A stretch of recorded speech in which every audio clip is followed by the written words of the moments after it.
Hello everyone, welcome to my YouTube channel. This is a class of science of ninth class and we are continue our chapter number 2 is matter around us pure. In the previous class we were talking about the different techniques to separate the components of a mixture and we read till how the pure copper sulfate is obtained from impure sample. हम लोग पढ़ चुके हैं ज़्यादातर techniques के बारे में और लास्ट टेक्निक के बारे में हमने पढ़ा था जिस क्रिस्टलाइजेशन थी वो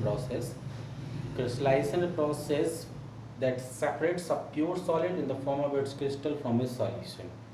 एक सॉल्यूशन से प्योर सॉलिड को क्रिस्टलाइन फॉर्म में क्रिस्टल्स की फॉर्म में ऑब्टेन करना क्रिस्टलाइजेशन प्रोसेस कहलाता है।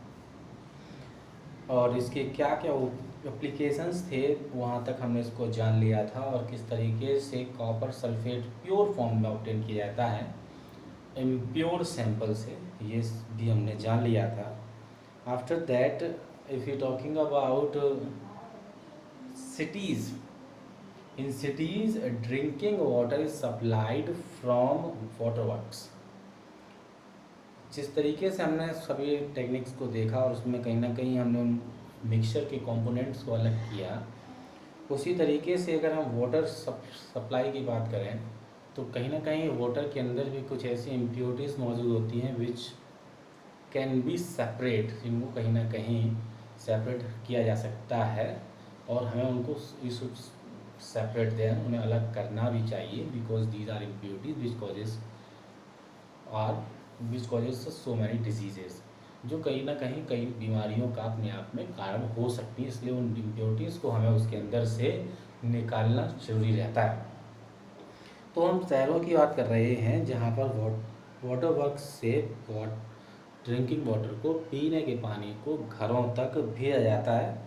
पूरा एक डायग्राम दिया गया है एक बुक के अंदर, फिगर नंबर 2.13, जो हमें बताता है किस तरीके से वाटर सप्लाई वाटर वर्क्स से घरों तक पहुंचाई जाती है। इस प्रोसेस को समझने के लिए इस फिगर को देखना होगा और फिगर को देखकर समझें कि किस तरीके से वाटर जो है, ड्रिंकिंग वाटर जो है वो घरों तक अपने आप में सप्लाई हो पाता है। तो first step is a reservoir. पहला जो स्टेप है वो है रिजर्वायर, यानी कि कहीं ना कहीं इस तरीके से रिजर्वायर्स बने हुए होते हैं जहाँ पर वाटर को स्टोर करके रखा जाता है। यहाँ से वाटर को पाइप्स के थ्रू से पहले टैंक के अंदर भेजा जाता है, जिस टैंक को सेडिमेंटेशन टैंक के नाम से जानते हैं। The first tank known as a sedimentation tank in which all the solid can be settled down in the base। कहीं ना कहीं जो सॉलिड इसके अंदर मौजूद होते हैं, यहाँ पर जब पानी आता है तो उसको वहाँ पर रखा जाता है कुछ देर के लिए, जिससे कि उसके अंदर मौजूद जो सॉलिड पार्टिकल्स होते हैं वो कहीं ना कहीं उसके बेस में, यहाँ तली में इकट्ठे हो जाते हैं। इकट्ठे होने के बाद उस वाटर को जब आगे की तरफ सप्लाई कराया जाता है तो वहाँ पर उसको एक नया टैंक मिलता है जिसको हम लोग लोडिंग टैंक के नाम से जानते हैं, इन विच लाइम और जिसके अंदर लाइम और एलम फिटकरी को इसके अंदर मिलाया जाता है, जिससे कि इसके अंदर मौजूद जितने भी सस्पेंडेड इम्प्योरिटीज़ हैं, जो छोटे छोटे पार्टिकल्स मौजूद होते हैं जो कहीं ना कहीं उसके अंदर रह जाते हैं, उन पार्टिकल्स को बैठाने के लिए नीचे की तरफ उसके अंदर एलम या लाइम चूना जो है उसके अंदर मिलाया जाता है, जिससे उसके अंदर मिली हुई सस्पेंडेड इम्प्योरिटीज़ जो हैं वो सेडिमेंट हो जाती हैं, यानी कि इस जगह यहाँ पर ठहर जाती हैं। उसके बाद उस वाटर को एक फिल्ट्रेशन टैंक के अंदर पहुंचाया जाता है। Filtration tank in which sand and gravel is use, यहाँ पर सैंड और ग्रेवल का इस्तेमाल किया जाता है। यहाँ पर फर्स्ट लेयर बनाई जाती है कोर्स ग्रेवल की, यहाँ पर मोटी गिट्टी अपने आप में पड़ी होती है,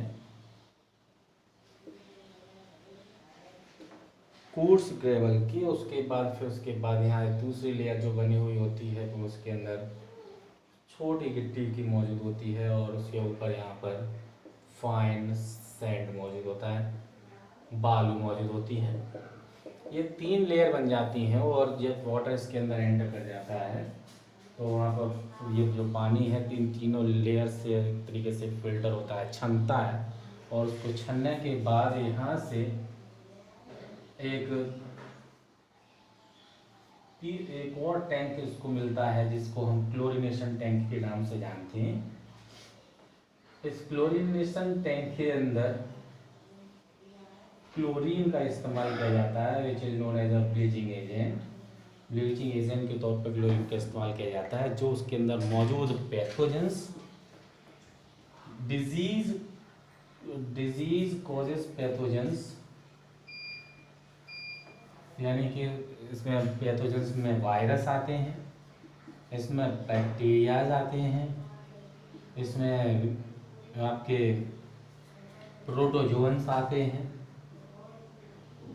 तो ये कुछ माइक्रो ऑर्गेनिज्म होते हैं जो उसके अंदर मौजूद होते हैं, वे 4 डिजीज कॉजिंग जो बीमारी का बड़े मात्रा में कारण बनते हैं, उनको खत्म कराने के लिए इस क्लोरीनेशन टैंक के अंदर क्लोरीन का इस्तेमाल किया जाता है ब्लीचिंग एजेंट के तौर पर, जो इस तरीके के मौजूद ऑर्गेनिज्म को यहाँ पर ख़त्म करा देता है, वाटर को अपने आप में प्योर कर देता है और फिर वो प्योर वाटर घरों के अंदर सप्लाई करा दिया जाता है। इस तरीके से पानी जो है कई सारे स्टेप्स से गुजरता हुआ घरों तक, रिजर्वायर से घरों तक पहुँचाया जाता है। After that the new main heading is physical and chemical changes.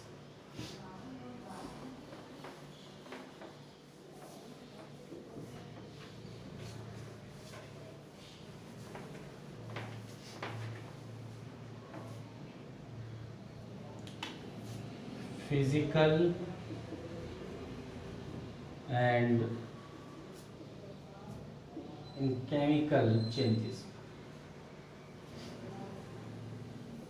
2 तरीके के चेंजेस हैं यहाँ पर, एक है अपने आप में फिजिकल और दूसरे तरीके का चेंज है केमिकल।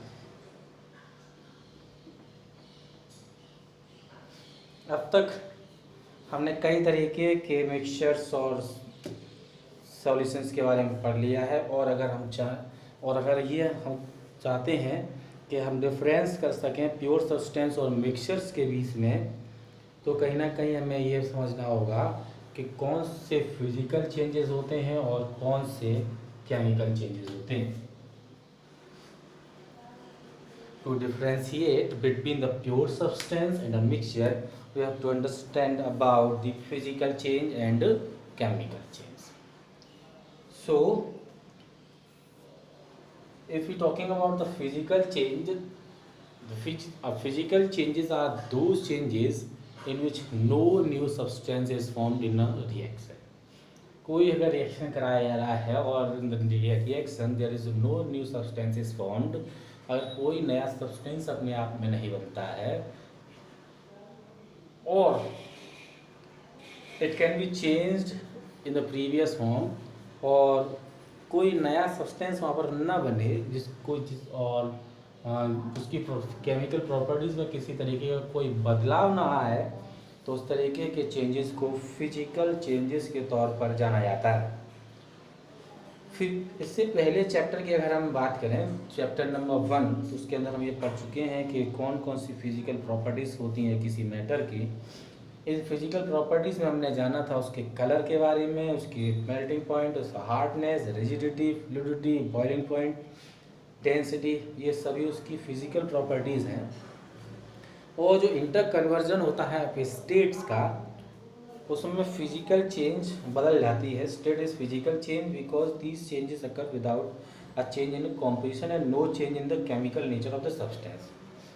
इस इंटरचेंजिंग के दौरान केवल उसकी स्टेट में बदलाव आता है, ना कि उसकी केमिकल कॉम्पोजिशन में बदलाव आता है।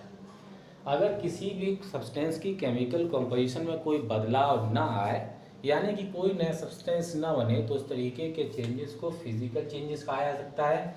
और अगर यहाँ पर सीधे शब्दों में लिख सकते हैं, no new substance is formed, कोई नया सब्सटेंस अपने आप में न बने, यानी कि उसकी केमिकल कंपोजिशन में कोई बदलाव ना हो, केवल स्टेट बदल जाए, कोई नई कंपोजिशन में नया कंपोजिशन ना आए, उसके अंदर कोई कंपोजिशन में कोई चेंज ना आए, तो उस तरीके के सब्सटेंस हैं फिजिकल चेंजेस। अब अगर हम केमिकल चेंजेस की बात करें, तो chemical changes are those which are occurs when the chemical reaction take place. ये वो चेंजेस हैं जब एक केमिकल रिएक्शन होता है, और when the chemical reaction take place the chemical composition of the substance changes. अगर केमिकल रिएक्शन होता है तो सब्सटेंस की केमिकल कंपोजिशन अपने आप में बदल जाती है। That means a new substance is formed with the new characteristics. एक केमिकल चेंज वो तरीके के चेंजेस हैं जिसमें कोई सब्सटेंस एक दूसरे सब्सटेंस से अगर रिएक्ट करे और एक नया सब्सटेंस बने जिसकी अपने आप में कुछ नई प्रॉपर्टीज़ हो, नई केमिकल प्रॉपर्टीज़ हो, नई केमिकल कंपोजिशन हो, तो उस तरीके के चेंजेस को केमिकल चेंज कहा जाता है। एक बार बदल जाए तो दोबारा से उस फॉर्म में उसको वापस नहीं लाया जा सकता, तो उस तरीके के चेंजेस को केमिकल चेंजेस की फॉर्म में कहा जाता है। For example, curd from milk, जो कर्ड है वो कहाँ से बनना है, मिल्क, दूध से दही का बनना एक केमिकल चेंज है, because the curd is a new substance which has the new composition. एक नया कंपोजिशन है जिसकी अपने आप में नए कैरेक्टरिस्टिक्स है, नई केमिकल प्रॉपर्टीज हैं। And from curd we can not found milk again, दोबारा से कर्ड से मिल्क की फॉर्म में दही को नहीं बदलाया सकता। तो इस तरीके के चेंजेस को केमिकल चेंजेस के तौर पर देखा जाता है। और वहीं पर अगर हम फिजिकल चेंजेस की बात करते हैं तो यहाँ पर हम अगर कहें तो इस फिजिकल चेंज में हम एक छोटा सा एग्जांपल ले सकते हैं, drying of clothes. Drying of clothes, कपड़ों का सूखना एक तरीके का फिजिकल चेंज है। और वहीं पर दूध का दही बनना में एक केमिकल चेंज के तौर पर देखा जा सकता है। तो ये फिजिकल और केमिकल चेंजेस के बारे में था। अब आगे हम चले, और यहाँ पर कई सारे एग्जांपल्स हैं आपके पास केमिकल और फिजिकल चेंजेस के, और कुछ इंटेक्स क्वेश्चंस भी आए हैं जिसमें बताना है कि ये जो कुछ बदलाव दिए गए हैं किस तरीके के हैं, केमिकल हैं या फिजिकल हैं। आपको इनको करना है और देखना है कि कौन से फिजिकल केमिकल हैं। अगर हम बात करते हैं एक एग्जांपल की बात करें जिसको हम कहते हैं बर्निंग ऑफ कैंडल, इसके बारे में अगर हम बात कर लेते हैं, एक एग्जांपल है बर्निंग ऑफ कैंडल।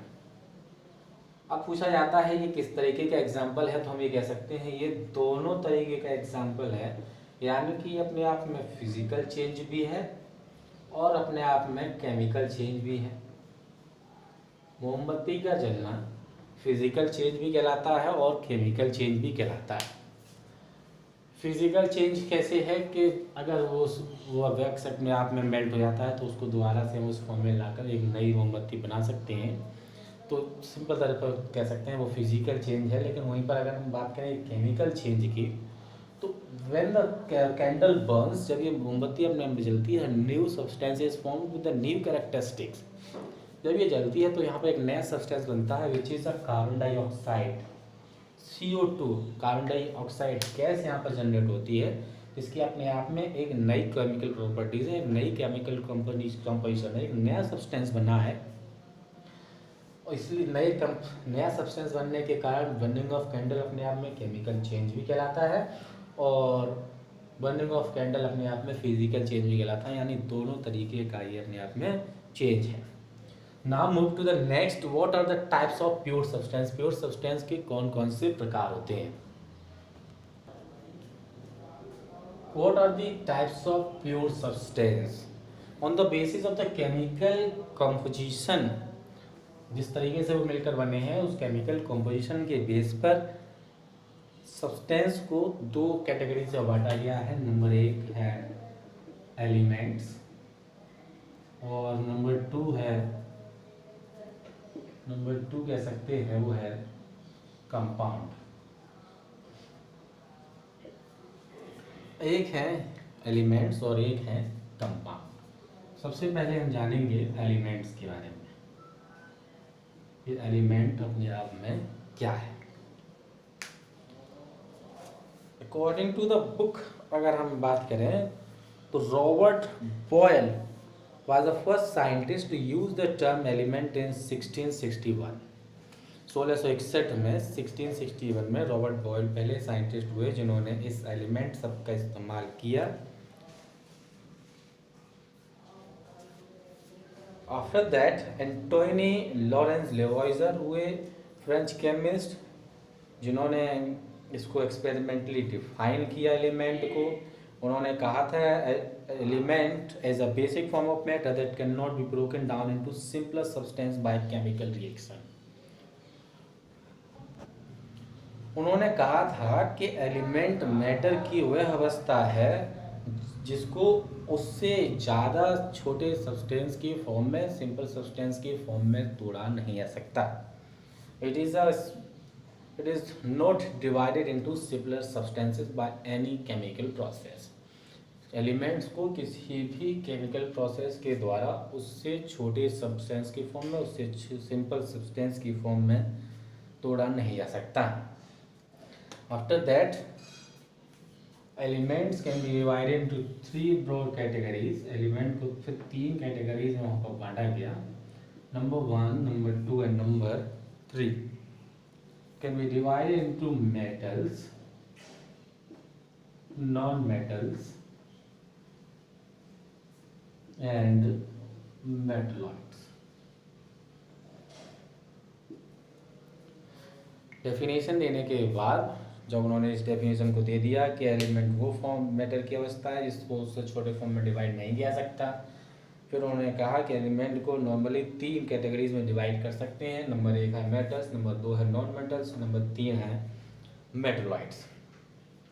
अब मेटल्स की प्रॉपर्टीज़ को उन्होंने बताया कि मेटल्स जो है उसको कुछ प्रॉपर्टीज़ को दिखाते हैं और मेटल्स की प्रॉपर्टीज़ में अगर हम बात करते हैं मेटल्स की अगर प्रॉपर्टीज़ में बात करते हैं दे हैव लस्टर,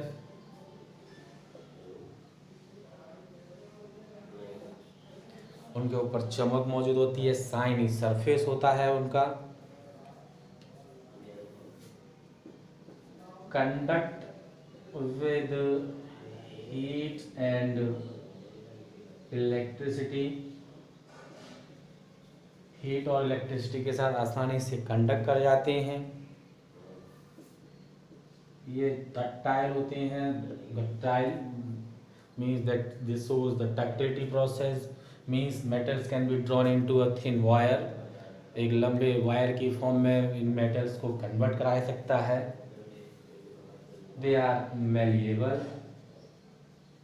ये मैलिएबल भी होते हैं, मीन्स मैलिएबिलिटी प्रोसेस शो कराते हैं। Means they can be change into a thin sheet bye beating, यानी कि एक तरीके से उसको अगर किसी तरीके से बीट किया जाए तो उसको पतली से पतली चादर की फॉर्म में कन्वर्ट कराया सकता है। They can be drawn into a thin sheet and also drawn into a thin wire. Ductility भी उसके अंदर पाई जाती है, मैलिएबल भी होते हैं। Number next sonorous,